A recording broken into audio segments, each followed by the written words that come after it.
وصلی اللہ وسلم وبارک وانعم علی نبینا محمد وعلی آلہ وصحبہ اجمعین، اما بعد۔ اعوذ باللہ السمیع العلیم من الشیطان الرجیم، بسم اللہ الرحمن الرحیم۔ وَلِلَّهِ الْأَسْمَاءُ الْحُسْنَى فَادْعُوهُ بِهَا وَذَرُوا الَّذِينَ يُلْحِدُونَ فِي أَسْمَائِهِ سَيُجْزَوْنَ مَا كَانُوا يَعْمَلُونَ۔ اللہ رب العزت کی توفیق سے ہم ایک عظیم پروگرام، ایک دورہ، اس کی عظمت کا ہم کوئی تصور نہیں کر سکتے، جو اللہ رب العزت کی معرفت، اللہ کی توحید، اللہ پہ ایمان لانا اور اس کے متعلقہ مسائل کے حوالے سے ہمارا دورہ اللہ کی توفیق سے جاری ہے۔ جتنا وہ علم جس کی نسبت جس کی طرف ہو، اسی حساب سے اس علم کی اہمیت بڑھ جاتی ہے۔ تو اس علم کے کتنی ہی اہمیت ہوگی، کتنی ہی اس کی عظمت ہوگی، جس کا تعلق براہ راست رب تعالیٰ کے ساتھ ہے۔ اللہ رب العزت کی معرفت، اللہ تبارک و تعالیٰ کے اسماء و صفات کی معرفت کے حوالے سے ہے۔ اللہ رب العزت ہمیں اس عظیم دورے کے اندر بیٹھ کر اخلاص کے ساتھ اس دورے کو سمجھنے کی اور اس کے اندر جو فوائد ہیں اس کو حاصل کرنے کی اللہ تعالی ہم سب کو توفیق عطا فرمائیں، اور اسی کے مطابق اپنی زندگی بسر کرنے کی، اپنی عملی زندگی میں اس کی تطبیق کرنے کی بھی اللہ تعالی ہم سب کو توفیق عطا فرمائیں۔ تو پچھلے درس میں توحید اسماء و صفات، یہ توحید کی جو آخری قسم ہے، تیسری قسم ہے، جو اللہ سبحانہ و تعالیٰ کے اسماء و صفات کے حوالے سے ہیں۔ اس میں اللہ تعالیٰ کے جتنے اسماء ہیں، اسماء حسنہ ہیں، جو ثابت ہیں، کتاب و سنت میں ثابت ہیں، اور اللہ سبحانہ و تعالیٰ کے جتنے صفات ثابت ہیں، ان تمام اسماء و صفات کو جس طرح اللہ اس کے رسول نے بیان فرمایا ہے، اسی طرح من و عن تسلیم کرنا، اور اس قسم میں بھی اللہ سبحانہ و تعالیٰ کو وحدہ لا شریک ماننا، یہ توحید اسماء و صفات ہے۔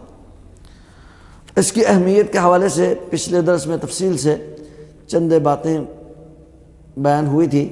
اب میں اس کا بالکل ہی مختصر طور پر اس کا ایک خلاصہ بیان کروں گا، پھر انشاءاللہ ہم آگے اس میں کچھ باتیں باقی ہے اس کو بیان کر کے اگلا جو ہمارا پوائنٹ ہے، جو آج انشاءاللہ جو اصل میں ہمارا موضوع ہے، وہ ہے اہل سنت والجماعت، جو صحیح کتاب و سنت کے جو ماننے والے، صحیح کتاب و سنت کے جو ماننے والے ہیں، ان کا جو منہج ہے کتاب و اسماء و صفات کے حوالے سے، جو ان کا منہج ہے وہ بیان کروں گا۔ تو جو تھوڑی بہت باتیں رہ گئی تھی، اس کی میں پہلے تکمیل کروں گا، پھر اس کے بعد ہم اصل موضوع کی طرف جاتے ہیں۔ تو پچھلے درس میں یہ بتایا گیا تھا کہ جو اسماء و صفات کی جو معرفت ہے اور اس کا جو علم ہے، سب سے عظیم ترین علم ہے، سب سے عظیم فقہ ہے، الفقہ الاکبر ہے، اور یہ کسی کو اللہ نے اگر توفیق دی کہ وہ اس علم کو حاصل کرے، تو اس کے ساتھ اللہ سبحانہ و تعالیٰ نے بہت بڑا خیر کا ارادہ کیا ہے۔ اور اسی طرح یہ بھی دوسری بات یہ تھی کہ اللہ سبحانہ و تعالیٰ نے اس کائنات کو عدم سے وجود میں لایا، اور اس کے اندر جو جتنے چیزیں ہیں اسے انسانوں کے لیے مسخر کیا۔ یہ کیوں کیا؟ یہ قرآن میں واضح طور پر اللہ سبحانہ و تعالیٰ نے سورہ طلاق آیت نمبر 12 میں بیان فرمایا ہے کہ اللہ سبحانہ و تعالیٰ نے ان تمام کائنات کو پیدا کرنے کا مقصد صرف اللہ سبحانہ و تعالیٰ کے اسماء و صفات کا تعارف ہے، یہ ہمیں بتانا، تاکہ لوگوں کو اللہ تعالیٰ کے اسماء و صفات کا علم ہو۔ اس کی میں نے وضاحت کی تھی، دلیل بھی تھی۔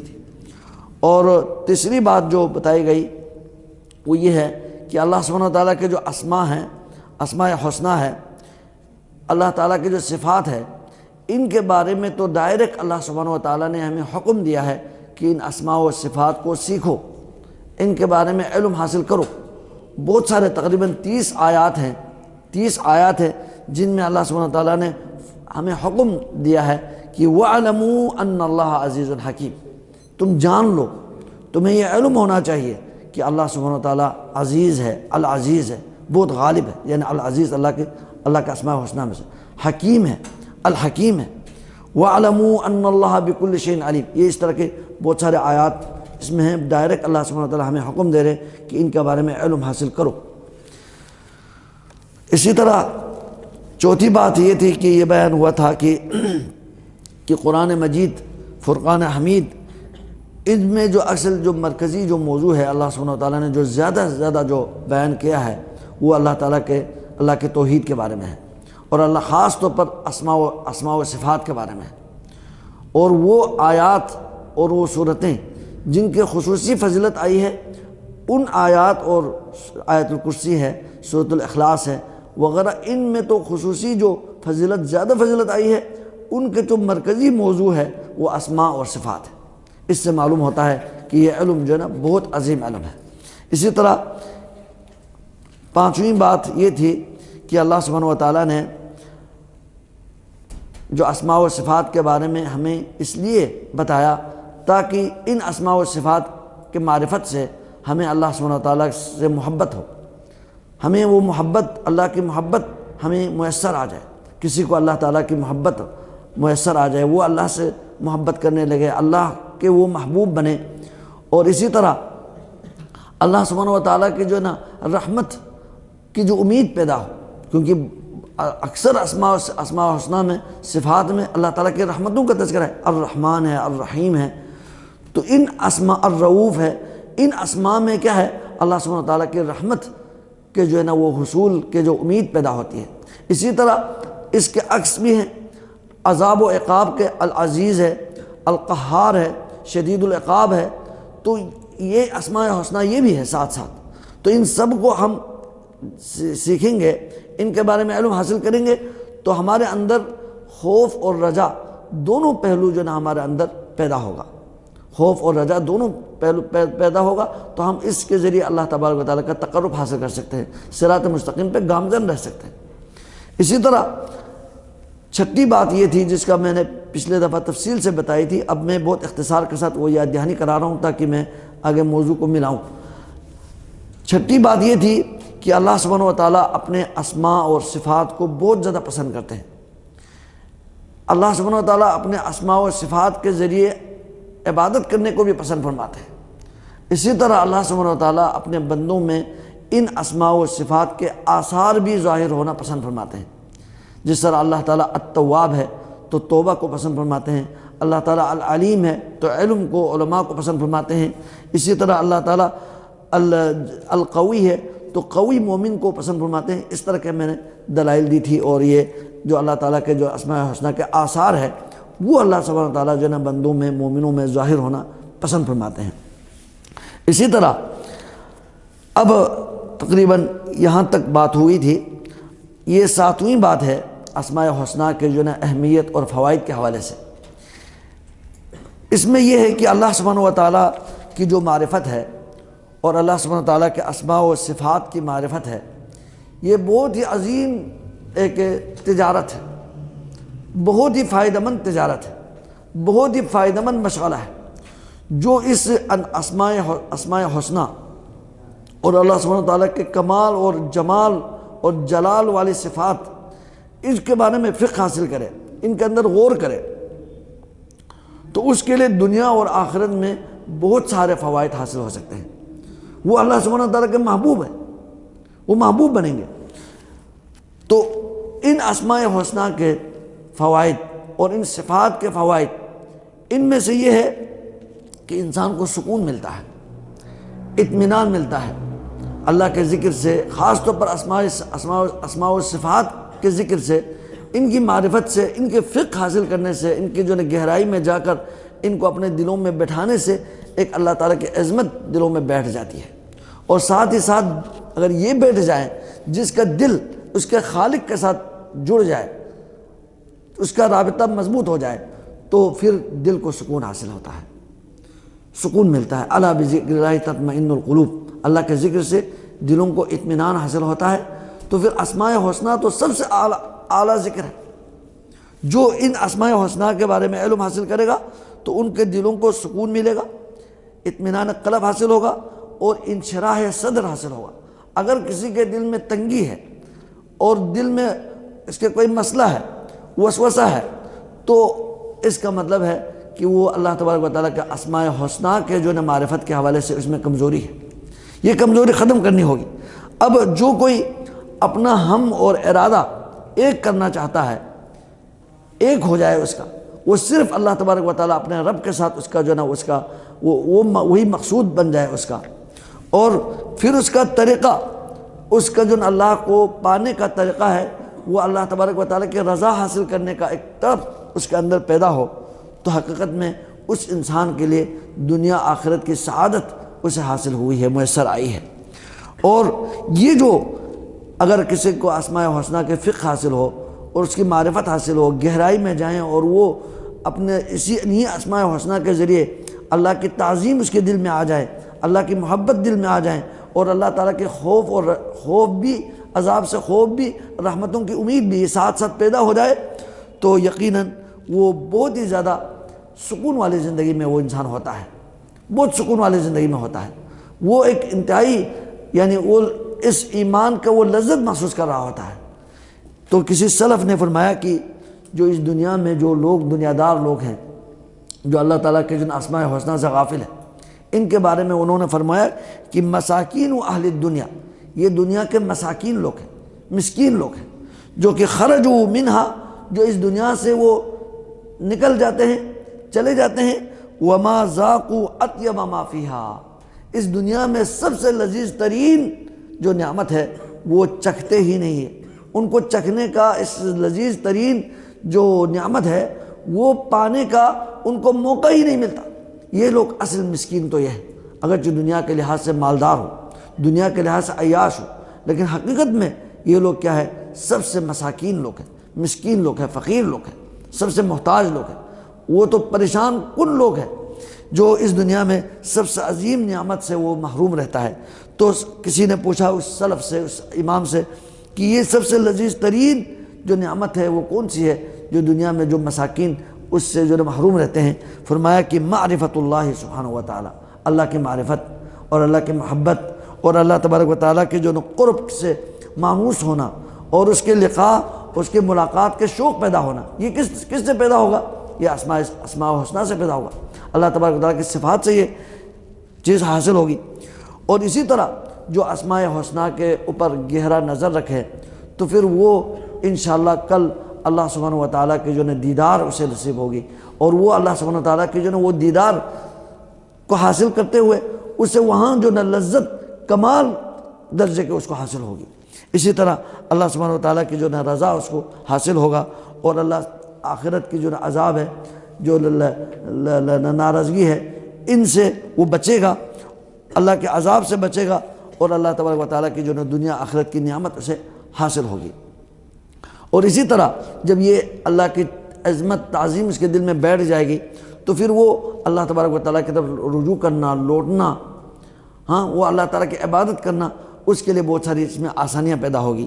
اسی طرح اسماء حسنہ کے جو علم ہے اور صفات کے جو علم ہے وہ حقیقت میں اس دنیا اور آخرت کی پریشانیوں اور مصیبتوں سے نکلنے کا ایک واحد راستہ ہے۔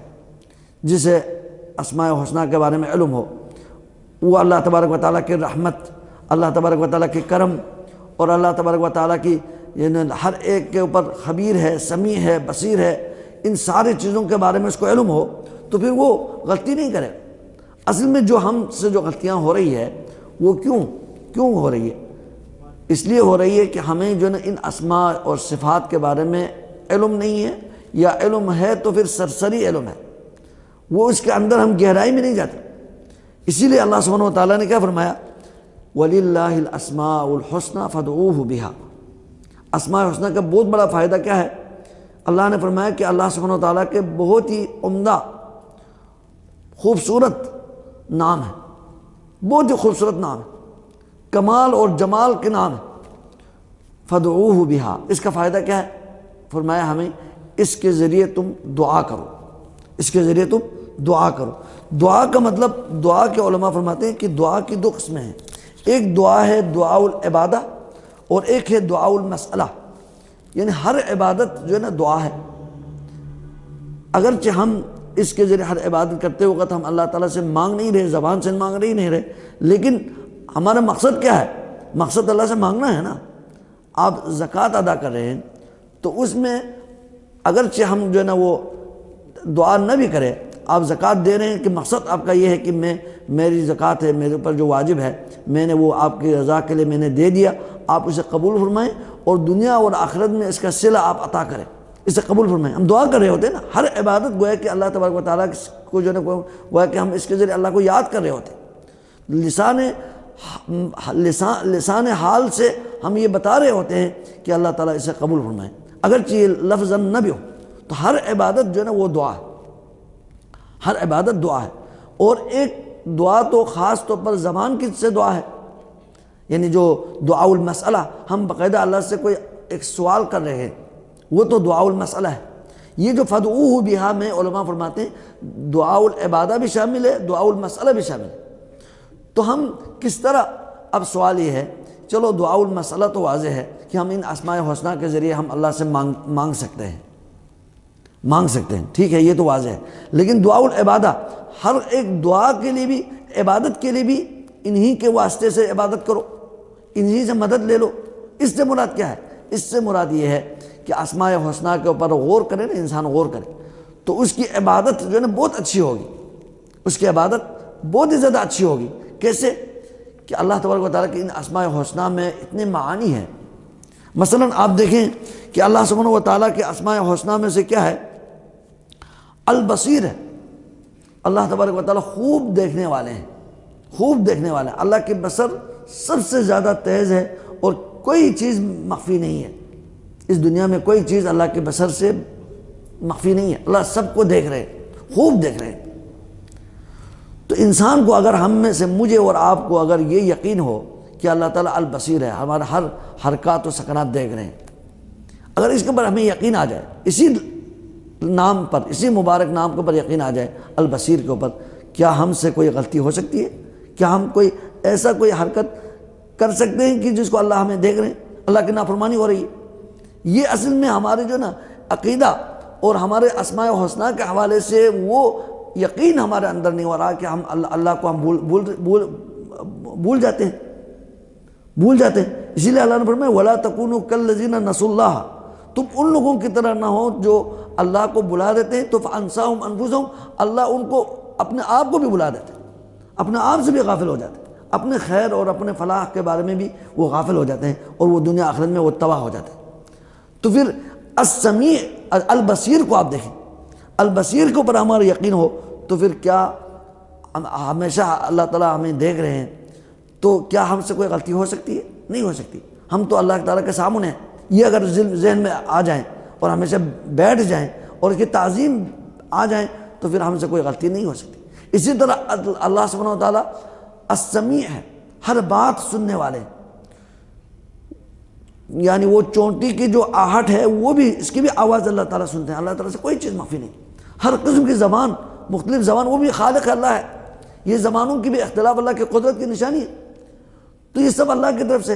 تو پھر اللہ سبحانہ و تعالیٰ ہمارے ہر بات سن رہے ہیں، تو پھر کیا ہم اللہ تبارک و تعالیٰ کی جو نافرمانی میں کوئی ہم بات کر سکتے؟ نہیں ہو سکتی، کیونکہ مسئلہ ہمارا یہ ہے کہ ہم جو ہے نا اس سے غافل ہوتے ہیں، ان کی جو گہرائی میں ہم نہیں جاتے۔ الخبیر ہے، خبردار ہے، بہت ہی خبر رکھنے والے ہیں۔ اگر ہم غلطی کر رہے ہیں، اگر آج اللہ تعالیٰ دنیا میں ان لوگوں کو نہیں پکڑ رہے ہیں، اگر مہلت دے رہے ہیں، تو اس کا مطلب یہ نہیں ہے اللہ تعالیٰ نعوذ باللہ غافل ہو گئے، ہرگز نہیں۔ اسی لیے اللہ سبحانہ تعالیٰ نے، نبی صلی اللہ علیہ وسلم نے کیا فرمایا؟ ان اللہ یمہل ولا یہمل، اللہ مہلت تو دیتے ہیں، ڈیل دیتے ہیں، لیکن اللہ بھولے ہوئے نہیں ہیں، اہمال نہیں کر رہے اللہ، لیکن حتی اذا اخذہ لم یفلت، پھر اللہ تعالیٰ کے جب پکڑ آتا ہے تو اللہ تعالیٰ چھوڑتے بھی نہیں ہیں۔ پھر اس آیت کی تلاوت فرمائی وَكَذَلِكَ أَخْذُ رَبِّكَ إِذَا أَخَذَ الْقُرَىٰ وَهِيَ ظَالِمَةٌ إِنَّ أَخْذَهُ عَلِيمٌ شَدِيدٌ۔ اس آیت کی تلاوت فرمائی کہ جب اللہ سبحانہ تعالیٰ کا جب پکڑ آتا ہے تو وہ سخت آتا ہے، تو پھر اللہ تعالیٰ چھوڑتے نہیں ہیں۔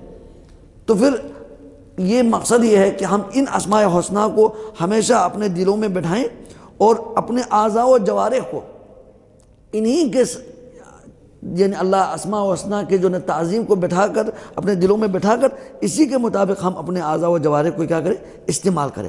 اور اللہ تعالیٰ العلیم ہے، اللہ کا علم تو بے پناہ ہے۔ انشاءاللہ علم، صفت علم کے بارے میں جو تفصیلی جو انشاءاللہ کچھ ایک درس ہوگا جس میں بعض اسماء حسنہ کے بارے میں تفصیلی گفتگو ہوگی، ان میں العلیم بھی ہے۔ العلیم بذات صدور ہے، دلوں کے بیدوں کو جاننے والے ہیں۔ تو پھر ہم کیوں اللہ اور اس کے رسول کے نافرمانی میں ہم باتیں کریں اور دل میں یہ باتیں لائیں، کیوں سازش کریں، کیوں اس طرح کریں؟ اصل میں ہمارے جو کمی کوتاہی، جو مخالفتیں جو آتی ہے، صادر ہوتی ہے، وہ ان اسماء حسنہ کی گہرائی میں نہ جانے اور ان کے بارے میں جو معنی ہے، اس کا اصل معنی ہے اور جو ہمارے لیے سبق ہے، وہ اس سے ہم بھول جاتے ہیں اور بھی یقین میں کمی آتی ہے، اس وجہ سے غلطیاں پیدا ہوتی ہے۔ تو ان اسماء حسنہ کے ذریعے ہم عبادت، اب جو ان اسماء حسنہ کو غور کریں گے تو پھر کیا ہوگا؟ عبادت میں شوق پیدا ہوگا، نافرمانیاں ختم ہو جائے گی۔ تو غفور الرحیم ہے تو پھر اللہ تعالیٰ سے مغفرت مانگے، وہ کام کرے جس سے ہم اللہ تعالیٰ کی مغفرت حاصل ہو۔ شدید العقاب ہے، قہار ہے، تو پھر ہم اللہ تعالیٰ کے عذاب و عقاب سے ڈرے، بچے، اپنے آپ کو بچانے کی کوشش کریں۔ یہ ساتھ ساتھ ہو تو پھر وہ جو ہے نا اسی طرح صراط مستقیم پر گامزن رہ سکتا ہے۔ اس کے لیے صراط مستقیم پر چلنا بہت زیادہ آسان ہو جاتا ہے، کیونکہ اس کے ذہن میں یہ سارے صفات، اسماء اور صفات اس کے ذہن میں موجود ہیں۔ اب باقی دعاء المسئلہ ہے۔ دعاء المسئلہ تو بہت آسان ہے۔ دعاء المسئلہ اللہ سبحانہ و تعالیٰ نے اسماء حسنہ، انشاءاللہ یہ بھی ایک آگے موضوع آ رہا ہے، اللہ کے اسماء حسنہ کی کوئی تعداد نہیں ہے، لمٹ نہیں ہے، بہت زیادہ ہے۔ لیکن اللہ سبحانہ و تعالیٰ نے ہمیں، اللہ سبحانہ و تعالیٰ نے اپنے نبیوں کو، انبیاء کو جو بتائے ہیں نا، وہ اتنے بتائے ہیں جو ہمیں ضرورت ہے، جو ہمیں ضرورت ہے، جس کے ذریعے ہماری عبادت اچھی ہو، جس کے ذریعے ہمارے حاجات پوری ہو، یہ بتائے ہیں۔ اس لیے علماء کہتے ہیں کہ کوئی بھی انسانی کوئی حاجت ہو اور اس کے مطابق اللہ کے کوئی نام کتاب و سنت میں نہ ہو، ایسا کوئی نہیں ہے۔ ہمارے جتنے بھی حاجات ہیں نا، اسی کے مطابق اللہ تعالیٰ نے اسماء حسنہ نازل فرمایا ہے۔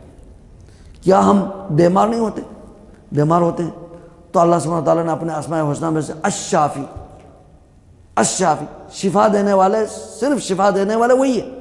اسی لیے اللہ کے نبی علیہ الصلوۃ والسلام اسی الشافی کے ذریعے شفا مانگتے تھے۔ یہی ہے وَلِلَّهِ الْأَسْمَاءُ الْحُسْنَىٰ فَادْعُوهُ بِهَا، اسی کے ذریعے دعا کرو، دعا کرنے دعا قبول ہوتی ہے۔ اور ہم دیکھیں نا کہ اللہ نبی علیہ السلام کے جو نا دعاؤں میں دیکھیں تو پھر انہی مناسب، ہر حاجت کے مناسب اللہ کے اسماء حسنہ اور صفات کو لے کر آپ نے دعا کی ہے۔ آپ علیہ السلام کی مسنون جو شفا کی جو دعا ہے، اللہم اذہب الباس رب الناس، اللہم اذہب الباس رب الناس، جو رب الناس ہے یہ بھی اللہ کے اسماء حسنہ میں سے رب الناس، وشفی انت الشافی، وشفی آپ شفا دے، انت الشافی، کیونکہ انت الشافی، شفا دینے والا آپ ہی ہے، آپ کے علاوہ کوئی نہیں۔ انت الشافی، یہ جو الشافی ہے نا اللہ کے اسماء حسنہ میں سے، اسی کے ذریعے دعا کر رہے ہیں۔ شفا اس لیے میں آپ سے مانگ رہا ہوں کیونکہ الشافی آپ ہی ہیں صرف۔ پھر آگے اس کی مزید صفت کی مزید تاکید آ رہی ہے، لا شفا الا شفاؤک، آپ کے شفا کے علاوہ شفا دینے کا کوئی راستہ نہیں ہے، اس لیے شفا دینے والے آپ ہیں، الشافی آپ ہیں، اس لیے شفا دینے والے، شفا کی جو صفت ہے آپ کے اندر ہے، آپ الشافی ہے، اس لیے مجھے شفا دے۔ تو اسی طرح آپ دعا کرتے تھے، رب اغفر لی وتب علیہ، نبی صلی اللہ علیہ وسلم کے جو توبہ استغفار کی بہت عظیم دعا ہے، رب اغفر لی وتب علیہ انک انت التواب الرحیم، اے اللہ میرے گناہ معاف کرے، میرے اوپر رحم کرے، کیونکہ انک انت، کیونکہ اسی اسماء حسنہ کے ذریعے دعا کی ہے، انک انت التواب الرحیم، آپ بھی توبہ قبول کرنے والا آپ ہے، اس لیے آپ میرے توبہ قبول کریں، آپ بھی رحم کرنے والے، اس لیے میرے گناہ معاف کریں، میرے اوپر رحم کریں، اور آپ بھی ایک بعض روایتوں میں انک انت التواب الغفور بھی، آپ بھی بہت زیادہ بخشنے والے ہیں، تو آپ میرے گناہوں کو بخش دیں۔ تو جتنی مسنون کتاب و سنت میں دعائیں ہیں ان میں اکثر میں یہی ہے کہ اسماء حسنہ کے ذریعے وہ دعا کی گئی ہے، اللہ تعالیٰ سے وہ سوال کیا گیا ہے۔ تو ہمیں چاہیے کہ ہم جو بھی ہمارے جو حاجت ہے اسی کے مطابق ہم اللہ تعالیٰ کے اسماء حسنہ کو انتخاب کریں، اسی کے ذریعے ہم دعا کریں، اس سے دعا زیادہ قبول ہوتی ہے۔ کیا ہمیں رزق کی ضرورت نہیں ہے؟ ہم تنگ دست فقیر مسکین نہیں ہیں، تو اللہ تبارک و تعالیٰ نے کیا فرمایا؟ الغنی، سب سے بے نیاز، الرزاق، الرزاق ہے، سب کو رزق دینے والے کون ہے؟ اللہ سبحانہ تعالیٰ ہے۔ تو یا رزاق ارزقنی، اے رزق دینے والے مجھے رزق دے، مجھے عطا کرے۔ الغنی ہے، بے نیاز ہے، ہم محتاج ہیں، تو ہمیں جو نا بے نیازی کے لیے، بے محتاجی کے لیے ہم صرف اللہ کی طرف جائیں، ہمارے حاجت کو پوری کرانے کے لیے صرف اللہ کے جو نا دروازے پہ جائیں، کیونکہ اللہ تعالیٰ ہی الغنی ہے۔ ہم کمزور ہیں تو اللہ تعالیٰ القوی ہے، یا قوی قوینی۔ تو یہ اس طرح کی دعا کی جائے۔ ہم جو نا جاہل ہے، ہمارا اندر جہل ہے، تو ہمیں چاہیے کہ ہم اللہ تبارک و تعالیٰ کے صفت علیم، جو علام الغیوب ہے، العلیم ہے، العلام ہے، ان سب سے ہم جو نا دعا کریں۔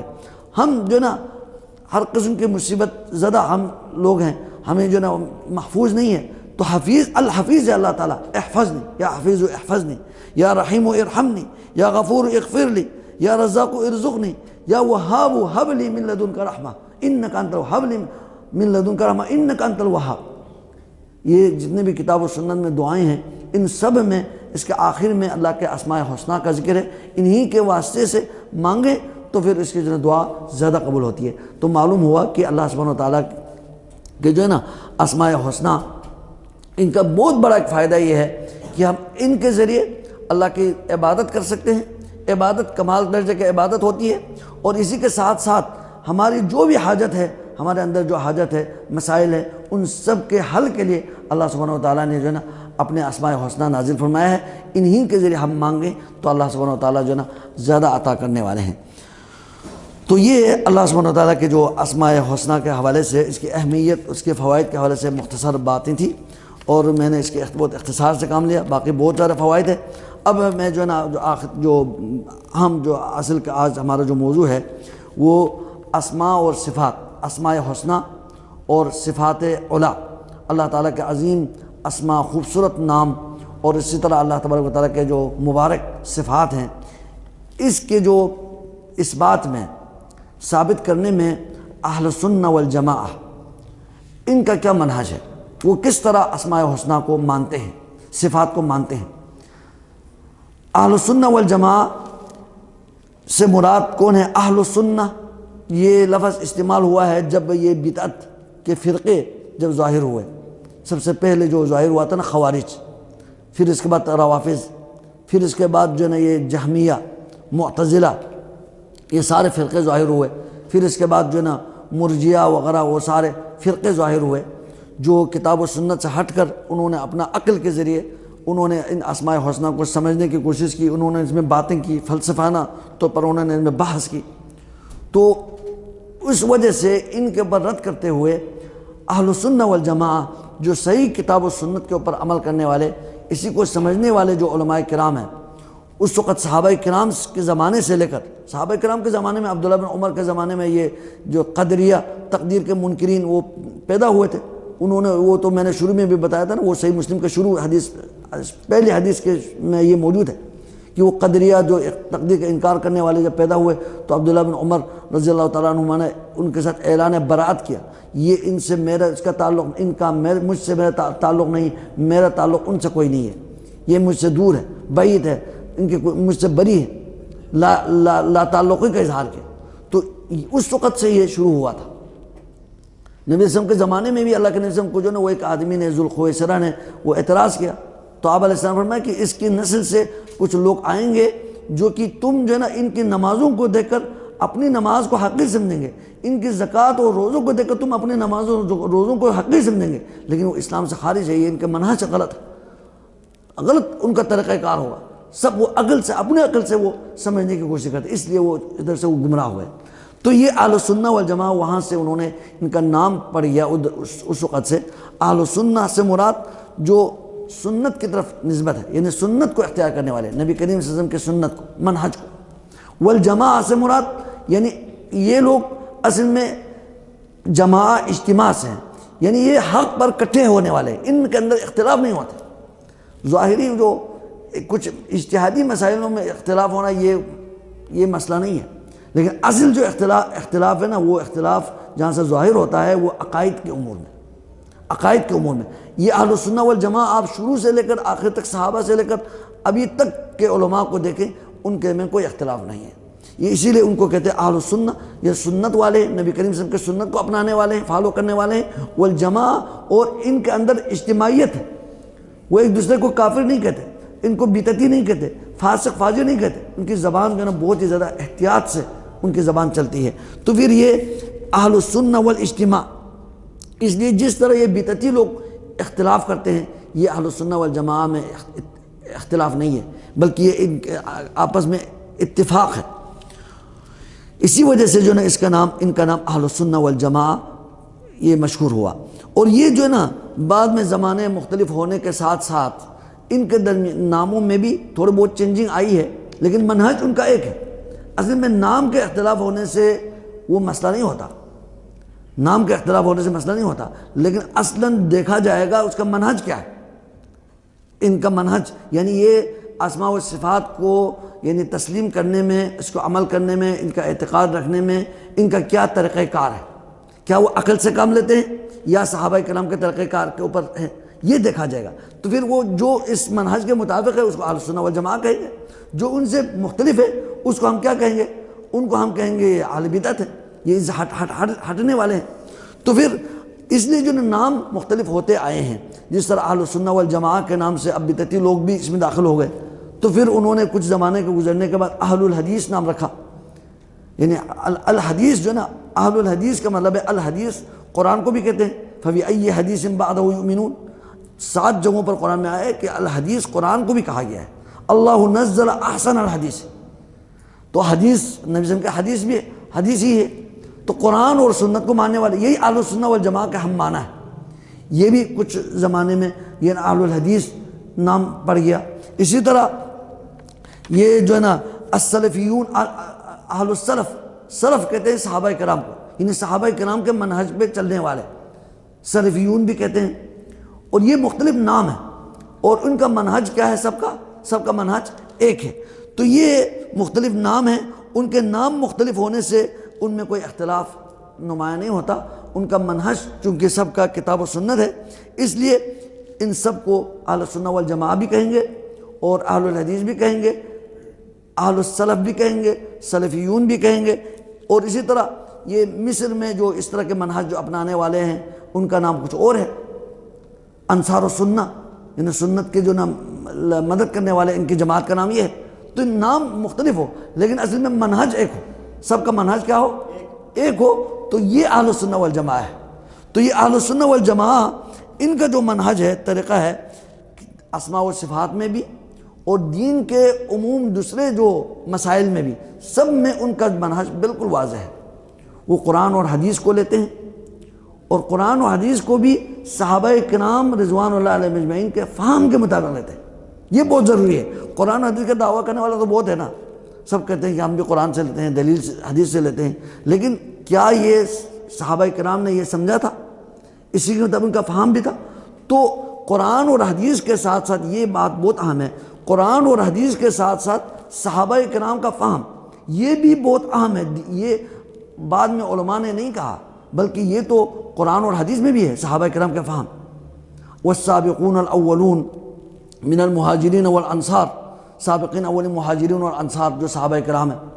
پھر کیا فرمایا، والذین اتبعوہم بإحسان، قیامت تک ان کے نقش قدم پہ چلنے والے، یہ اصل منہج ہے۔ دیکھنا یہ والذین اتبعوہم بإحسان، یعنی جو احسان کے ساتھ جو ان کے نقش قدم پہ چلنے والے، یہ ان کے لیے فرمایا اعد لہم جنات تجری تحت الانہار، ان کے لیے وعدے ہے نجات، ان کے لیے جو والذین اتبعوہم بإحسان، صحابہ کے فہم کا مطابق، یہ عام ہے۔ اللہ نے فرمایا نا سورہ بقرہ میں فَإِنْ آمَنُوا بِمِثْلِ مَا آمَنْتُمْ بِهِ، جس طرح تم نے ایمان لایا اس طرح یہ دوسرے لوگ ایمان لائیں تو فقد اہتدوا، وہ ہدایت پائیں گے۔ وہ کون ہے؟ ڈائریکٹ جو مخاطبین، قرآن کے مخاطبین کون ہیں؟ صحابہ کرام وہ تھے۔ اور دوسری جگہ پہ اللہ نے فرمایا وَمَن يُشَاقِقِ الرَّسُولَ مِن بَعْدِ مَا تَبَيَّنَ لَهُ الْهُدَىٰ وَيَتَّبِعْ غَيْرَ سَبِيلِ الْمُؤْمِنِينَ، یہاں یہ نہیں صرف اس پر اکتفا نہیں کیا وَمَن يُشَاقِقِ الرَّسُولَ، جو رسول صلی اللہ علیہ وسلم کی نافرمانی کرے وہ جہنم میں جائے گا، یہ صرف نہیں کہا، بلکہ ایک اگلی قید بھی ہے اور ایک بات بھی ہے، وہ کیا ہے؟ وَيَتَّبِعْ غَيْرَ سَبِيلِ الْمُؤْمِنِينَ، مومنوں کے راستہ چھوڑ دیں۔ وہ مومن کون ہے؟ صحابہ ہے۔ اس کی کیا دلیل ہے؟ اس کی کیا دلیل ہے؟ یہ مومنین صحابہ ہے، صرف صحابہ ہے۔ وہ سورہ فتح میں نہیں آیا لقد رضی اللہ عن المؤمنین اذ یبایعونک تحت الشجرہ؟ وہ اصل مومنین وہ ہے جن کے نقش قدم پہ چلنا یہ ہدایت کا راستہ ہے۔ یہ اہل سنہ والجماعہ ہے جس کی قرآن کی تفسیر کر رہی ہے۔ قرآن کی تفسیر قرآن میں موجود ہے۔ یہاں فرمایا نا کہ وَمَن يُشَاقِقِ الرَّسُولَ مِن بَعْدِ مَا تَبَيَّنَ لَهُ الْهُدَىٰ وَيَتَّبِعْ غَيْرَ سَبِيلِ الْمُؤْمِنِينَ، اور مومنین کی وضاحت خود اللہ نے ادھر سورہ فتح میں کی، لَقَدْ رَضِيَ اللَّهُ عَنِ الْمُؤْمِنِينَ إِذْ يُبَايِعُونَكَ تَحْتَ الشَّجَرَةِ۔ یہ جو اصحاب الشجرہ صلح حدیبیہ کے موقع پر کتنے صحابہ کرام تھے؟ 1400 صحابہ تھے جنہوں نے بیعت کی۔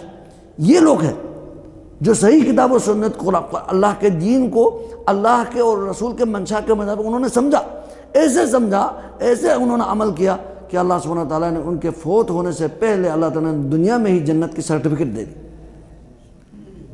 ایک ہی مجلس میں 10 صحابہ کرام کو ایک ہی مجلس میں جنت کی خوشخبری سنائی جو عشرہ مبشرہ ہے۔ اس کا مطلب یہ نہیں ہے، یہ نہ سمجھے کہ اس کے علاوہ اور جنت کی خوشخبری نہیں سنائی، بلکہ اور بھی ہے، لیکن یہ 10 کو اس لیے مشہور ہوا ہے ایک ہی مجلس میں نام لے کر، ایک ہی مجلس میں 10 کے جنت کی خوشخبری سنائی۔ باقی تو سورہ حدید میں اللہ سبحانہ وتعالیٰ نے فرمایا نا کہ پہلے جو اصحاب ہے جو شروع میں ایمان لایا اور بعد میں ایمان لانے وہ برابر نہیں ہو سکتے۔ پہلے والوں کا اجر زیادہ ہے، ان کا مقام اونچا ہے، لیکن بعد میں کیا فرمایا؟ وَكُلًّا وَعَدَ اللَّهُ الْحُسْنَىٰ۔ سب کو، جتنے صحابہ ہیں، فتح مکہ سے پہلے والے بعد والے، جن کو شرف صحبت حاصل ہوئی اور اسی پر ان کی وفات ہوئی، وہ سب کے سب جنتی ہے۔ وَكُلًّا وَعَدَ اللَّهُ الْحُسْنَىٰ۔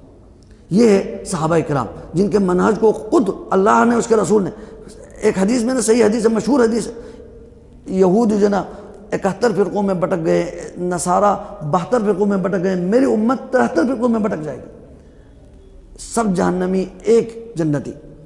ان کی نشانی کیا بتائی؟ یہ نہیں فرمایا قرآن اور حدیث پر عمل کرنے والے، وہ تو ہے اصل، قرآن حدیث اصل، لیکن کیا خاص طور پر کیا فرمایا؟ ما انا علیہ اليوم واصحابی۔ جس منہج پر، جس طریقہ کار پر، جس فہم پر قرآن اور حدیث کا فہم جو ہے نا، وہ صحابہ کا فہم جو ہے نا وہ اہم ہے۔ جس فہم پر، جس طریقے کے اوپر میں اور میرے صحابہ آج چل رہے ہیں، جو میرے صحابہ نے آج دین کو جس طرح سمجھا ہے اسی طرح سمجھے گا تو وہ کیا ہے؟ نجات پانے والے ہیں۔ یہ بہت اہم بات ہے۔ تو اہل سنت والجماعت میں سب سے پہلے صحابہ کرام ہیں، ان کا فہم اصل ہے۔ اس کے بعد جو ہے نا جتنے جو ائمہ آئے ہیں، اب یہ آ رہے ہیں قیامت تک، یہ انشاءاللہ حق پہ ایک گروہ قائم رہیں گے اور اسی وجہ سے یہ دنیا قائم رہے گی۔ یہ اسی پہ چلنے والے کون ہیں؟ یہ اہل سنت والجماعہ ہے۔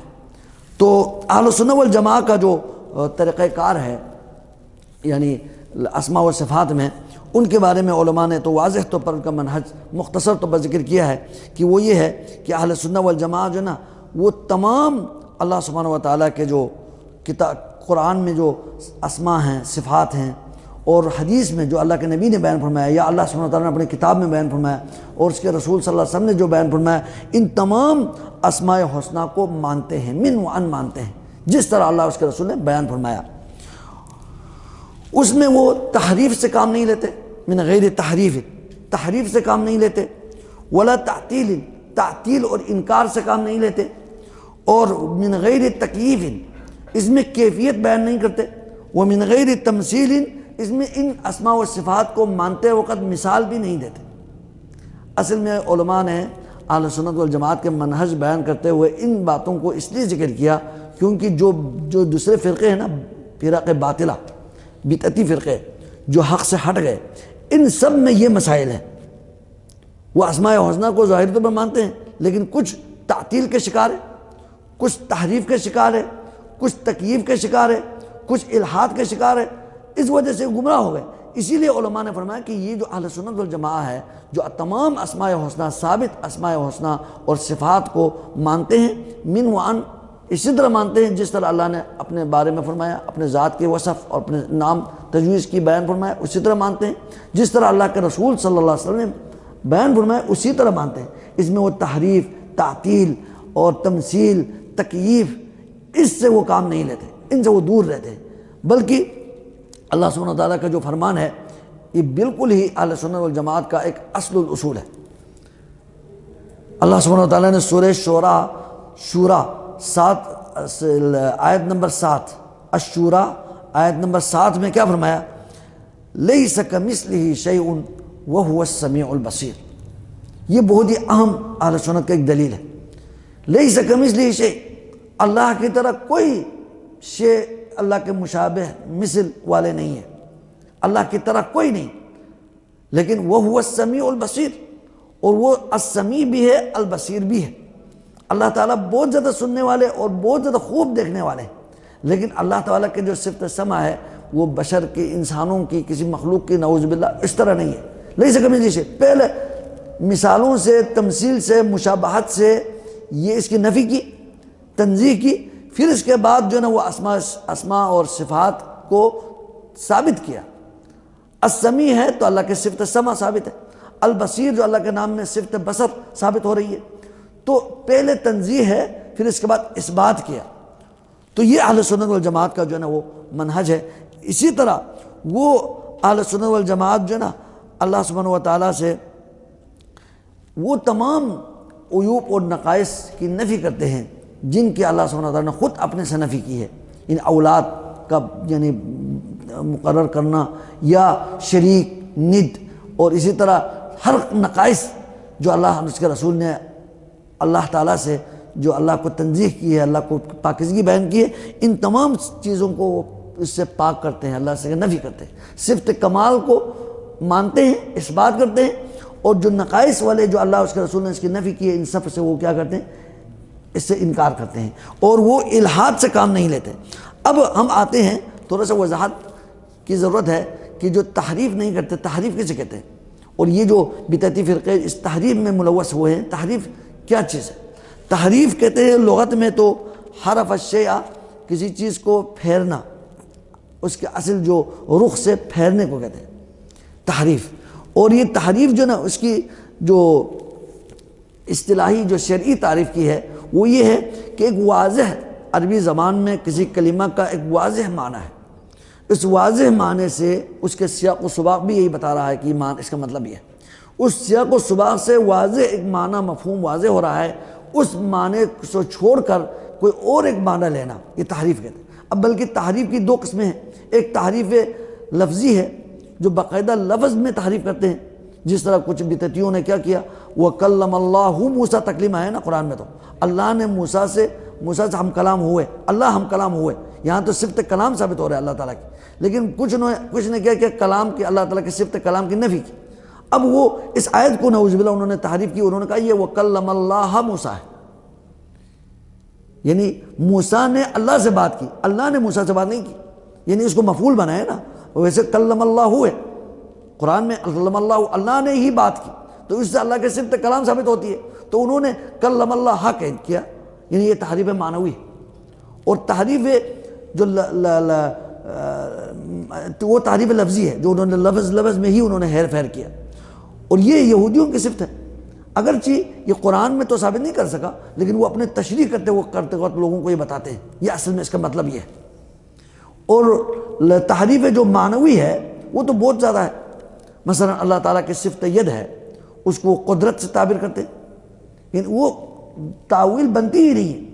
اب تم کیسے تاویل کرو گے کہ جب اللہ سبحانہ تعالیٰ نے فرمایا نا کہ آدم کو خلقت بیدی، میں نے تو اپنے دونوں ہاتھوں سے پیدا کیا، تو ادھر قدرت کیسے چلے گا؟ اس طرح اللہ کے دو قدرت سے پیدا کی، اللہ کی قدرت 3-4 قدرت ہے پیدا کرنے کے، یہاں تو ید ہے، لیکن ید اللہ کے جو ہاتھ کا ہے، صفت ید ہے جو ہم ہاتھ کا ترجمہ کرتے ہیں، اور وہ اب اشکال یہاں سے ختم ہے کہ وہ کس طرح کی ید ہے، یہ ہم اس کی طرف ہم جاتے ہی نہیں، جس طرح اللہ کے شایان شان، جس طرح اللہ کے کمال اور جمال ہے اسی طرح اللہ کی ید ہے۔ اب یہ مسائل جتنے جو تحریف، تعویل، تعطیل کے جو شکار ہوئے نا، یہ اپنے عقل سے انہوں نے کام لیا، پھر وہ کہتے ہیں کہ جب اگر ہم ید کو ثابت کرے پھر ہمیں مسئلہ ہوگا کہ وہ ید کیسا ہے، کس طرح کی ید ہے، پھر وہ مشابہت لازم آئے گی۔ تجھے کس نے کہا یہ مشابہت لازم آئے گی؟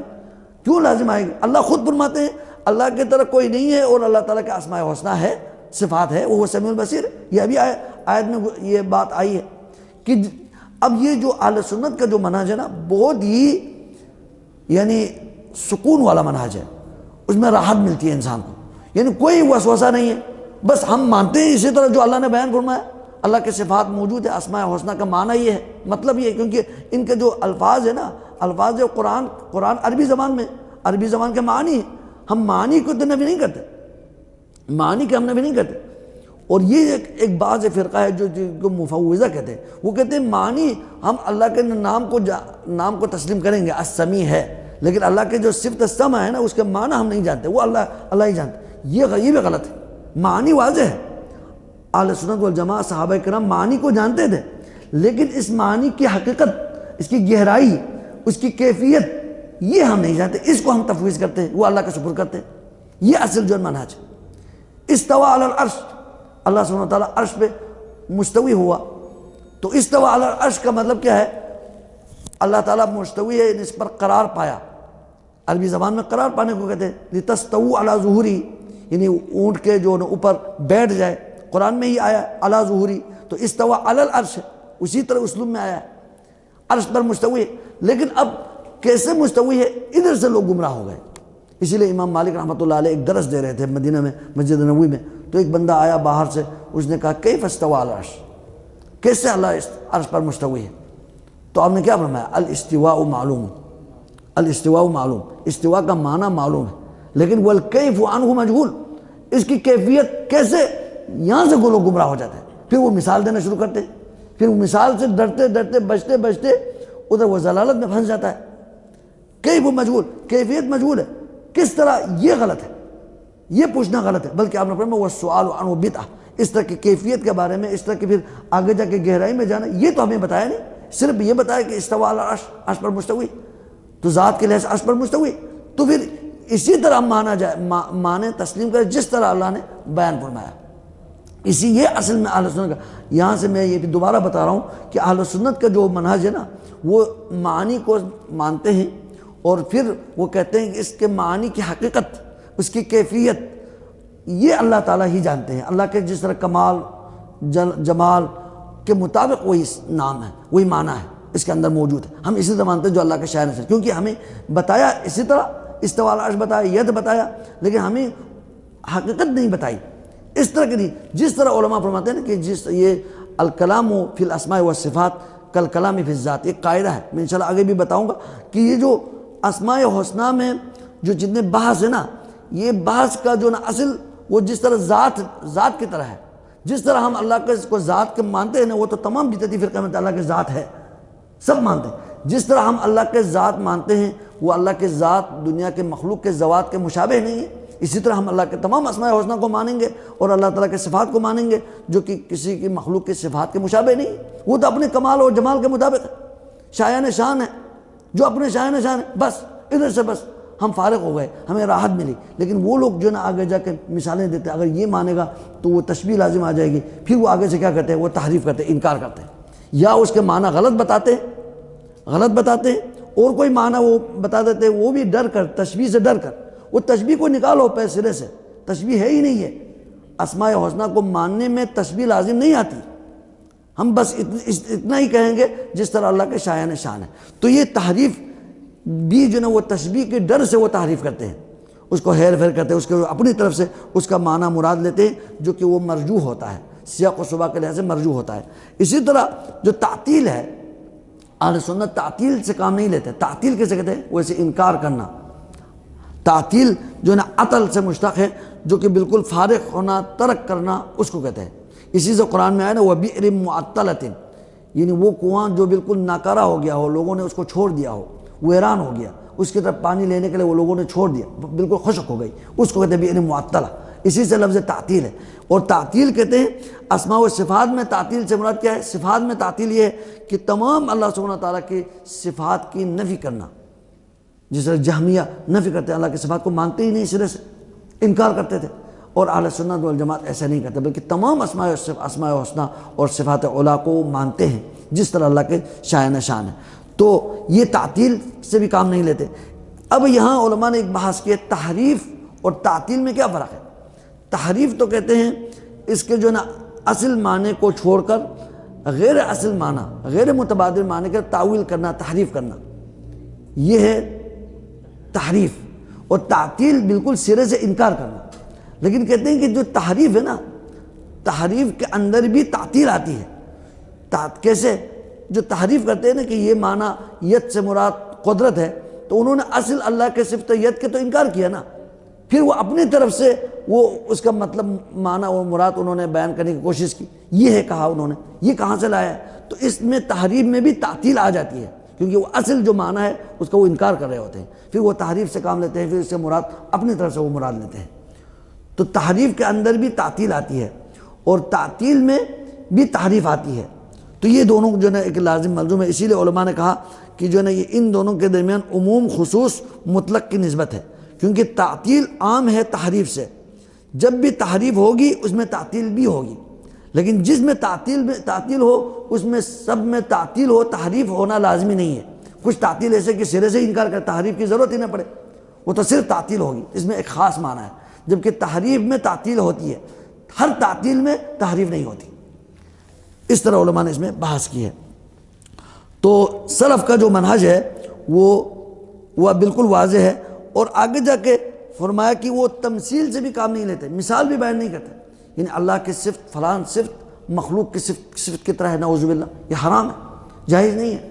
یہ قول علی اللہ بغیر علم، اللہ تبارک و تعالیٰ کے حوالے سے جہل میں بات کرنے کا مترادف ہے، حرام ہے یہ. تو اللہ سبحانہ وتعالیٰ نے نفی کی ہے، تمثیل سے نفی کی، لیس کمثلہ شیء، اللہ کی طرف کوئی نہیں، مثال دینا حرام ہے. تو یہ جو بدعتی فرقے ہیں وہ تمثیل سے کام لیتے ہیں. تو اہل سنت والجماعہ ان کے منہج سے کیا ہے؟ برات کا اعلان کرتے ہیں، تمثیل کی جو گنجائش نہیں ہے. اسی طرح تکییف سے مراد اللہ کے فلان صفت کی کیفیت، یہ فلان کیفیت ہے، اس طرح کی ہے، تو کیفیت بیان کرنا.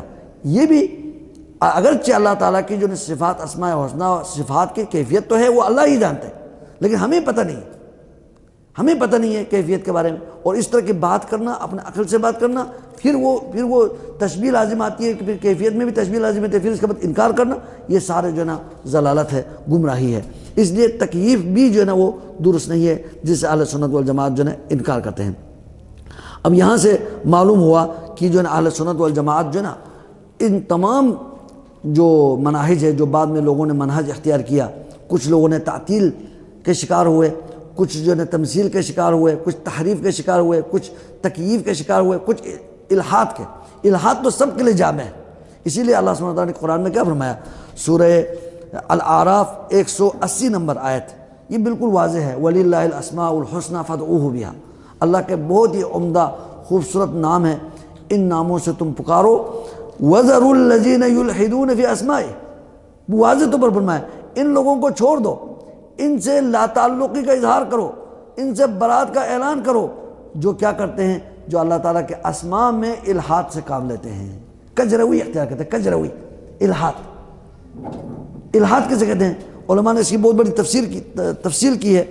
جو اس میں جو میں نے پایا، جو شیخ عثیمین رحمہ اللہ کے جو القواعد المثلی ہیں، انہوں نے بہت زبردست شاندار اس کی جو ہے نا یہ الحاد کی تفسیر کی ہے. اور یہ موجود ہے، یہی جو چیز جو ابن قیم وغیرہ نے، ابن تیمیہ وغیرہ نے ذکر کیا ہے، لیکن انہوں نے ایک آسان انداز میں انہوں نے ذکر کیا ہے. کہتے ہیں الحاد کی جو اسماء حسنہ میں، صفات میں جو الحاد سے کام لیتے ہیں، اس کی 4 صورتیں ہیں.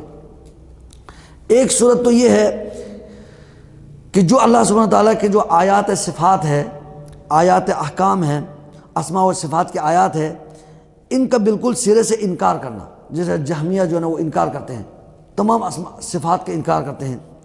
انکار کرنا یہ الحاد کی جو ہے نا سب سے خطرناک صورت ہے. الحاد کرنا، الحاد میں انکار کرنا، تعطیل، یہی وہ جو ہم نے پہلے بیان کیا تھا، وہی تعطیل. یہ پہلی صورت الحاد کی پہلی صورت ہے. اور دوسری صورت یہ ہے اللہ کے صفات کو مان لے، تسلیم کرے، لیکن پھر کیا کرے؟ صفات کے ساتھ اللہ کی صفت کو مخلوق کی صفت کے ساتھ مشابہت قرار دے دے، تشبیہ دے دے. اللہ کی صفت فلان کی صفت کی طرح ہے، نعوذ باللہ، اس طرح کہہ دے. تو یہ بھی حرام ہے، تشبیہ دینا، مثال بیان کرنا. فلا تضربوا للہ الامثال، اللہ کے لیے مثال بیان نہ کرو. ان اللہ یعلم وانتم لا تعلمون، اللہ جانتے ہیں تم نہیں جانتے. اللہ تبارک تعالیٰ کی جو صفات کی گہرائی اور کیفیات یہ تم نہیں جانتے، تم بحث ہی نہ کرو اس بارے میں. جو آیا ہے وہی مان لو۔ تو یہ الحاد کی دوسری صورت ہے، وہ تشبیہ کا شکار ہونا، یعنی وہ مشابہت، تشبیہ دینا، جو بھی صفت آ جائے اس کی تشبیہ دینا۔ اور تیسری صورت ہے جو الحاد کی، جو علماء نے بیان کیا ہے کہ اللہ سبحانہ و تعالیٰ کے لیے کچھ ایسے نام مقرر کرنا جس کے بارے میں اللہ سبحانہ و تعالیٰ نے مقرر نہیں کیا، اللہ نے بیان نہیں کیا۔ مثلا جس طرح عیسائیوں نے اللہ سبحانہ و تعالیٰ کو الاب کہا، نعوذ باللہ، وہ تو عیسیٰ کو ابن کہتے ہیں، تو اس وجہ سے جو نا وہ اب کہتے ہیں، نعوذ باللہ، یہ تو حرام ہے۔ اللہ تبارک و تعالیٰ اس کے اوپر بہت زیادہ اس نے اللہ نے کو اس پر غصہ آتا ہے، بلکہ اللہ سبحانہ و تعالیٰ نے فرمایا کہ جو عیسیٰ کو اللہ کے ابن کہتے ہیں اور اللہ کو اب کہتے ہیں، اب اللہ کی صفت ہے، اللہ کے اسماء الحسنہ میں سے ابوت ہے، باپ ہونا، نعوذ باللہ، اس پر بہت زیادہ اللہ تعالیٰ کو غصہ آتا ہے۔ سورہ مریم دیکھیں، تکاد السماوات یتفطرن منہ وتنشق الارض وتخر الجبال حدا ان دعوا للرحمن ولدا، یعنی یہ اتنی خطرناک، ثقیل، خطرناک بات ہے کہ اگر یہ جو ہے نا بات آسمانوں پہ رکھے تو آسمان پھٹ جائے، اور پہاڑوں پہ رکھے تو پہاڑ ریزہ ریزہ ہو جائے، اور زمین شق ہو جائے۔ کس بات کے اوپر؟ ان دعوا للرحمن ولدا، کہ انہوں نے تو اللہ رب العالمین کے لیے انہوں نے اولاد مقرر کی، نسبت کی، اولاد کی نسبت کی۔ اللہ تبارک و تعالیٰ اس سے پاک۔ یہ جو اولاد کی نسبت ہے یہ مخلوق کی صفت ہے، یہ مخلوق کے لیے اولاد کی ضرورت ہے، اس کے وہ محتاج ہوتا ہے، اس کے لیے اولاد کی ضرورت ہوتی ہے۔ اللہ تعالیٰ کے محتاج، ان اللہ غنی الحمید ہے۔ تو پھر اس طرح کے جو نقائص ہے، اگرچہ مخلوق میں یہ صفت کمال ہے، لیکن اللہ سبحانہ و تعالیٰ میں کیا ہے؟ یہ اللہ نے اپنے تنزیہ کی ہے، پاکیزگی بیان کی۔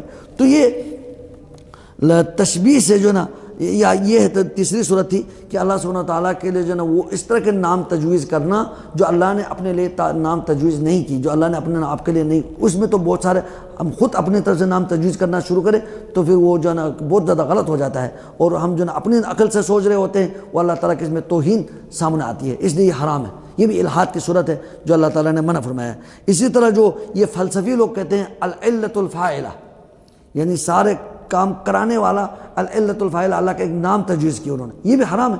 اللہ تعالیٰ کا نام وہی ہے جو کتاب و سنت میں ثابت ہے، یہ توقیفی ہے۔ انشاءاللہ اگلا ایک بحث ہے اسماء حسنہ اور صفات جو ہے توقیفی ہے، خاص طور پر اسماء حسنہ توقیفی ہے، اس میں کوئی اجتہاد کی بھی گنجائش نہیں ہے۔ وہی نام، اسی نام کے ساتھ پکارا جا سکتا ہے، وہی نام بولا جا سکتا ہے اللہ کے لیے جو اللہ نے قرآن میں اور نبی کریم صلی اللہ علیہ وسلم نے حدیث میں بیان کیا ہو، کیونکہ اللہ کے نبی صلی اللہ علیہ وسلم کی فرمان بھی وہی ہے، اللہ کی طرف سے ہے، تو اس لیے وہی دو منبع ہے، دو راستے ہیں، دو مصدر ہیں، دو سرچشمے ہیں، اس کے علاوہ تیسرا ہے ہی نہیں ہے۔ تو اللہ کے لیے اس طرح کے نام تجویز کرنا جو اللہ نے، اس کے رسول نے بیان نہ کیا ہو، یہ بھی بیان کرے تو پھر یہ الحاد میں آ جائے گا۔ اچھا، تیسری جو صورت یہ ہے کہ اللہ تبارک و تعالیٰ کے اسماء کو، اسماء میں سے بتوں کے لیے، مخلوق کے لیے تجویز کرنا، یہ پہلے کا عکس ہے، یعنی اللہ کے اسماء میں سے وہ اللہ کے ساتھ خاص ہے، یہی توحید اسماء و صفات ہے، صرف اللہ کے لیے ماننا، لیکن انہی اسماء حسنہ کو لے کر کسی مخلوق کے لیے نام دینا، یہ کیا ہے؟ یہ بھی الحاد کی صورت ہے۔ مثلا جو ہے مشرکین نے اللات کہا، ایک بت کا نام رکھا اللات، وہ کہتے ہیں وہ الہ سے مشتق ہے، اللہ کے ناموں میں سے الالہ ہے، الہ الحق ہے، الالہ ہے، معبود برحق، اس سے انہوں نے بت کا بھی نام رکھا اللات، الہ سے۔ العزیٰ، العزیز سے انہوں نے عزیٰ نام رکھا، یہ بھی الحاد کی صورت ہے۔ جو اللہ کا نام ہے وہ اللہ کے لیے ہے، اس میں کسی کو شریک ٹھہرانا، کسی کو بھی اس کا نام تجویز کرنا، اسی سے وہ اگرچہ اس کو میں تھوڑا سا لفظ مختلف کر کے بتائیں، لیکن وہ مشتق اسی کو سمجھے، اسی کو اصل سمجھ کر اللہ کے نام سے تجویز کرنا، یہ کیا ہے؟ حرام ہے، جو جائز نہیں ہے۔ یہ الحاد کی جو صورتیں ہیں، اہل سنت والجماعت اس سے برات کا اعلان کرتے ہیں۔ تو اہل سنت والجماعت کا جو منہج ہے، خلاصہ یہ ہے کہ دو ایک عظیم اصول کے اوپر قائم ہے، دو عظیم اصول کے اوپر قائم ہے۔ ایک پہلا اصول یہ ہے الاثبات بلا تمثیل والتنزیہ بلا تعطیل۔ اہل سنت والجماعت کا جو اصول ہے، دو اصول کے اوپر ہے۔ اثبات بلا تمثیل، اللہ تعالیٰ کے تمام اسماء حسنہ کو ثابت کریں گے، مانیں گے بغیر کسی مثال کے، بغیر کسی تشبیہ کے، اور ان تمام عیوب اور نقائص سے اللہ کو پاک بھی کریں گے بلا تعطیل، جو ثابت ہے ان کی تعطیل کیے بغیر، یعنی جو ہم ثابت کرتے ہیں نا اس میں تو تنزیہ ہی ہے، تنزیہ ہے، اس میں کوئی تعطیل ہے ہی نہیں ہے۔ تو ہم ان دونوں منہج سے، جو تنزیہ کے نام سے تعطیل کرے، اس سے بھی بری ہے، یعنی تنزیہ کے نام سے ہم اللہ کی پاکیزگی بیان کر رہے ہیں جی، کیوں یہ مان لے تو تشبیہ لازم آتی ہے، اس سے بھی ہم انکار کرتے ہیں۔ اہل سنت والجماعت انکار کرتے ہیں۔ تو تنزیہ سے تعطیل لازم نہیں آتی، جس طرح اس بات سے تمثیل لازم نہیں آتی۔ تو اس بات بلا تمثیل ہے اور تنزیہ بلا تعطیل ہے۔ جس طرح وہ اللہ سبحانہ وتعالیٰ کے ذات کو مانتے ہیں جو تمام ذوات کے مشابہ نہیں ہے، اسی طرح تمام اسماء حسنہ کو اسی طرح مانتے ہیں جو مخلوق کے اسماء و صفات کے یا انہی کے اسماء ان کے صفات کے وہ مشابہ لازم نہیں آتی۔ تو یہ ہے اہل سنت والجماعت کا جو منہج، اور یہ منہج جو ہے نا، میں نے پہلے بھی کہا صحابہ کرام کا منہج ہے، اور صحابہ کرام کے بارے میں حافظ ابن قیم کی بہت زیادہ تحقیق محققانہ بات ہے، بہت ہی فاضلانہ بات ہے۔ وہ یہ فرماتے ہیں کہ تمام صحابہ کرام کے جو اقوال، ان کے فتاویٰ دیکھا جائے، پڑھا جائے، غور کرے، تو پھر ان میں ایک بات بہت ہی نمایاں ہے، وہ یہ ہے کہ وہ اسماء و صفات کے اندر ان کا منہج بالکل ہی ایک ہے، ان میں کوئی اختلاف ہی نہیں۔ اللہ تعالیٰ کے اسماء و صفات، اسماء اور ان کے صفات، اللہ کے صفات، ان کے ماننے میں صحابہ کرام کے درمیان اور تابعین اس کے بعد کے جو ائمہ دین کے درمیان کوئی اختلاف نہیں ہے۔ اگرچہ احکام مسائل میں اختلاف ہے، احکام مسائل میں اختلاف ہے، صحابہ کے درمیان اختلاف ہے، اختلاف ہوا ہے، لیکن اسماء و صفات عقیدہ اس میں کہیں بھی اختلاف نظر نہیں آئے گا۔ یہ اہل سنت والجماعت ہے کہ وہ سب متفق تھے، اور حافظ ابن قیم نے اس میں بہت ساری مثالیں بیان کی، فقہی مسائل میں صحابہ کا اختلاف ہوا ہے، لیکن یہ اس میں اجتہاد کے دخل ہے، یعنی تھوڑا سا اس میں اجتہاد ہو سکتا ہے۔ لیکن اسماء و صفات، اب معلوم ہوا نا، اسماء و صفات تو کتاب و سنت میں اس طرح واضح انداز میں موجود ہے، اس میں اختلاف کی گنجائش ہے ہی نہیں، اس لیے اختلاف نہیں ہوا، بالکل واضح ہے۔ کہتے ہیں کہ تمام صحابہ کرام اسماء و صفات میں وہ ایک ہے، ان میں اختلاف نہیں، اگرچہ ان میں بعض آیات الاحکام، بعض احکام مسائل کے اندر، بعض میں کچھ مسائل میں اختلاف ہوا ہے، لیکن وہ آیات صفات میں اور اسی طرح احادیث صفات میں، اخبار الصفات میں ان کا موقف ایک ہے، اور ان کا موقف یہ ہے کہ وہ جس طرح اللہ نے، اس کے رسول نے بیان فرمایا، اسی کے معنی کو ہم ثابت کرتے ہیں، اور اسی طرح ہم گزر جاتے ہیں جس طرح اللہ اور اس کے رسول نے بیان فرمایا ہے۔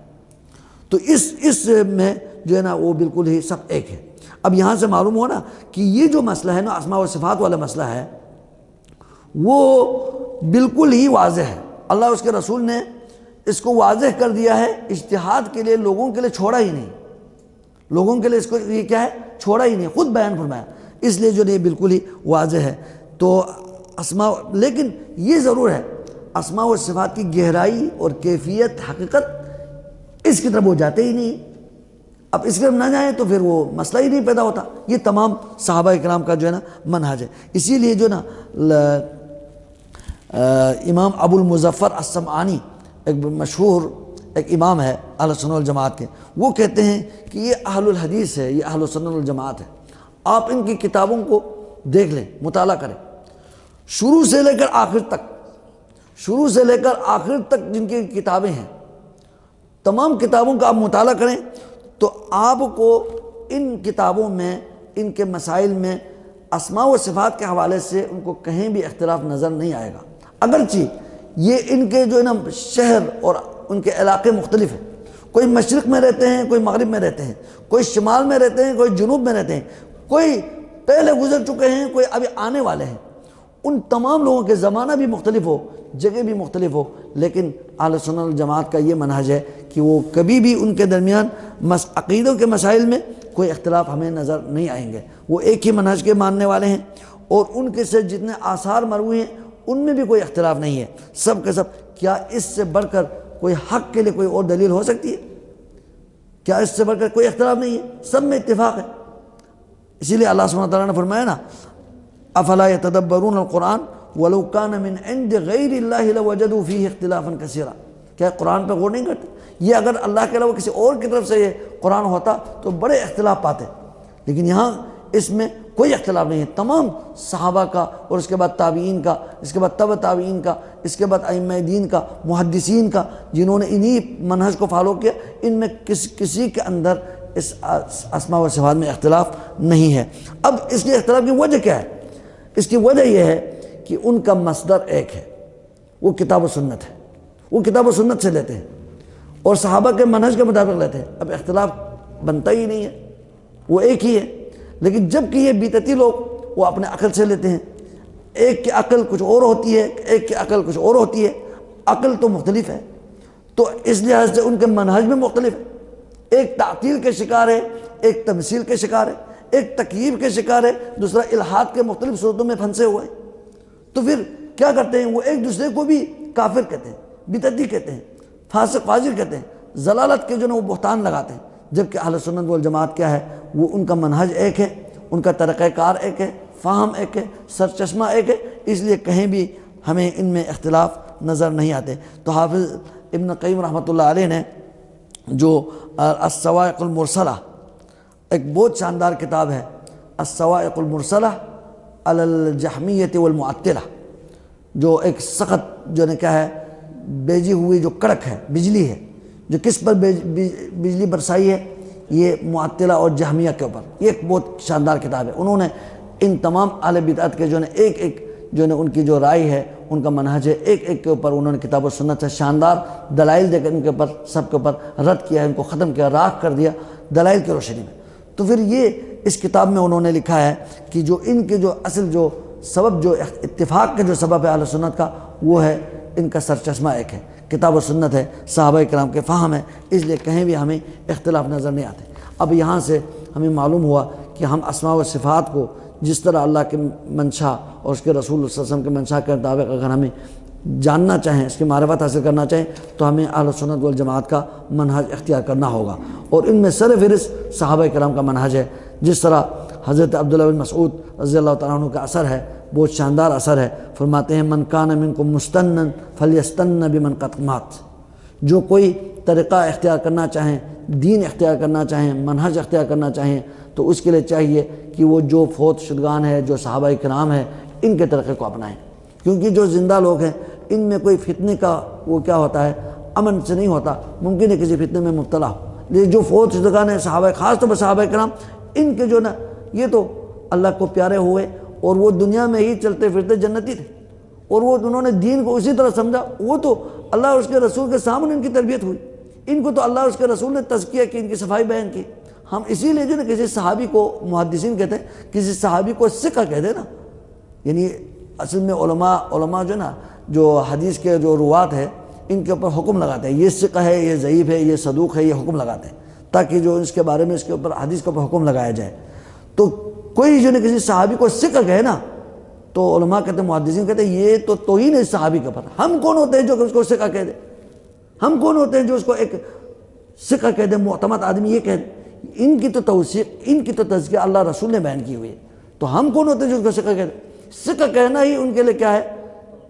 یہ ان کے ادب کے خلاف، ادب کے خلاف۔ وہ تو اللہ اور اس کے رسول کے ہاں ثقات ہیں، معتبر لوگ ہیں، ان کو جنت کو خوشخبری ملی ہے۔ تو اس لیے جو نے فرمایا کہ جو صحابہ کرام کا منہج ہے وہی منہج اختیار کرو، سب سے یعنی محفوظ منہج ہے، سب سے سلیم منہج ہے، سب سے دقیق منہج ہے، سب سے راحت اور سکون والا منہج ہے۔ فرمایا کہ فَإِنَّ الْحَيَّ لَا تُؤْمَنُ عَلَيْهِ الْفِتْنَةُ، جو زندہ ہوتا ہے وہ فتنہ سے کہ اس کے سے خوف یعنی خوف خطرہ سے خالی نہیں ہوتا۔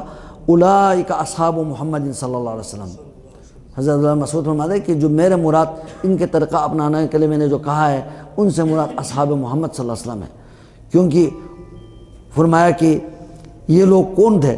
کانوا واللہ افضل هذه الامتی وابرها قلوبا، سب سے اس امت کے افضل ترین طبقہ تھا، یہ سب سے افضل ترین طبقے تھے، اور وہ ابرها قلوبا، دل کے لحاظ سے بہت ہی نیک لوگ تھے، اور وہ اعمقها علما، علم کے اتحاد سے سب سے گہرا علم رکھنے والے یہی لوگ تھے۔ واقلها تکلفا، ان کے اندر تکلف نہیں تھا، سادے لوگ تھے، حق کے جو بیان کرنے والے تھے۔ وقوم اختارهم اللہ لصحبت نبی، ان کی فضیلت کے لیے کیا یہ کافی نہیں ہے کہ اتنے عظیم لوگ جن کو اللہ سبحانہ و تعالیٰ نے اپنے نبی کریم صلی اللہ علیہ وسلم کی صحبت کے لیے ان کو پسند فرمایا، ان کو صحابہ بنایا، صحابہ صحبت نبی سے یا عظیم شرف سے ان کو مالا مال فرمایا۔ وہ اقامت دین ہی، ان کو اس کے دین کو قائم کرنے کے، دین کے نشر و اشاعت کے لیے جتنے بھی ہم تک حدیث پہنچتی ہے، جتنے بھی اللہ رسول کی باتیں پہنچتی ہے، یہ کس کے ذریعے پہنچ رہی ہے؟ اس صحابی کے ذریعے پہنچ رہی ہے۔ وہ جتنے بھی قیامت تک کوئی حدیث پڑھے گا تو اس صحابی کا نام لیے بغیر چارہ ہی نہیں ہے، اس کے لیے کتنی صحابہ کرام کے لیے ترزی رضی اللہ عنہ تو ایک بچہ پڑھتا رہا ہوگا، کتنے پڑھتا ہوگا، کتنے ان کے اجر و ثواب ہوگا، کتنے ان کا مقام ہوگا۔ اختارہم اللہ لصحبت نبی، اس لیے فرمایا فاعرفوا لہم فضلہم، تم بھی ان کے فضل اور مقام کو پہچان لو۔ واتبعوا فی آثارہم، ان کے نقش قدم پہ چلو۔ وتمسکوا بما استطعتم من اخلاقہم و دینہم، ان کے اخلاق، ان کے دین، ان کے عقیدہ، ان کے عبادات کو تم اسی کو حاصل کرو، اسی کو فالو کرو۔ فإنہم کانوا علی الہدی المستقیم، یہ لوگ راہ حق پر تھے، صراط مستقیم پر تھے۔ اللہ سبحانہ وتعالیٰ نے انہیں اس کے لیے انتخاب فرمایا اور ان کے لیے اس کی گارنٹی دی، ضمانت دی، بشارت دی۔ اللہ سبحانہ وتعالیٰ سے آخر میں دعا کرتے ہیں کہ اللہ سبحانہ وتعالیٰ اپنے عظیم اسماء حسنہ کے ذریعے، اپنے عظیم صفات کے ذریعے اللہ سبحانہ وتعالیٰ ہمیں صحابہ کرام سے محبت کرنے کی اللہ تعالیٰ ہمیں توفیق عطا فرمائیں، اور ان کے منہج کو اپنانے کی اللہ تعالیٰ ہمیں توفیق عطا فرمائیں، اور اہل ضلالت، بدعت، فرقہ والے، ان تفرقہ بازی سے اللہ تعالیٰ ہم سب کو، تمام مسلمانوں کو پاک اور صاف فرمائیں، اور ہمیں کتاب و سنت کے اوپر، صحابہ کرام کے منہج کے اوپر سب کو اکٹھے ہونے کی اللہ سبحانہ وتعالیٰ ہم سب کو توفیق عطا فرمائیں۔ اللہ سبحانہ وتعالیٰ وہی جو امت کے عظمت رفتہ ہے، اسی منہج کے اوپر دوبارہ آ کر اللہ تعالیٰ اس کو بحال فرمائیں۔ اللہ تبارک و تعالیٰ تمام مسلمانوں کو اللہ تعالیٰ ہر جگہ پر عزت اور تمکین اور اسلام کے سربلندی کے لیے سب کو اکٹھے ہونے کی اللہ سبحانہ و تعالیٰ ہم سب کو توفیق عطا فرمائیں۔ اللہ تعالیٰ اپنے خاص فضل و کرم سے، اپنے خاص اسماء حسنہ الشافی ہے، الکافی ہے، انہی کی وساطت سے اللہ سبحانہ و تعالیٰ ہمارے سارے بیماروں کو اللہ تعالیٰ شفاء کاملہ عاجلہ نصیب فرمائیں۔ خاص طور پر دعا کی درخواست ہے، ہمارے بھائی سید عکاشہ بیمار ہیں، اللہ تعالیٰ اپنے خاص فضل و کرم سے، اللہ تعالیٰ ہی شافی ہے، وہی شفا دینے والے ہیں، اسی کے ہاتھ میں شفا ہے۔ ہم اس کے ہاتھ، اس کے سامنے، یعنی ہم اللہ تعالیٰ سے اصرار کے ساتھ اللہ سے دعا کرتے ہیں، اللہ تعالیٰ انہیں مکمل شفا دیں، اور ان کے والد محترم کو بھی اللہ تعالیٰ مکمل، ڈاکٹر طالب الرحمن کو بھی، اور دوسرے جو مسلمان ہیں اللہ تبارک و تعالیٰ سب کو اللہ تعالیٰ شفاء کاملہ عاجلہ نصیب فرمائیں۔ اور اسی طرح جتنے بھی آفتیں جو دنیا میں ہیں، مسلمانوں میں ہیں، ان سب کو اللہ تعالیٰ اپنے خاص فضل و کرم سے ان کو رفع دفع کریں۔ وآخر دعوانا ان الحمد للہ رب العالمین۔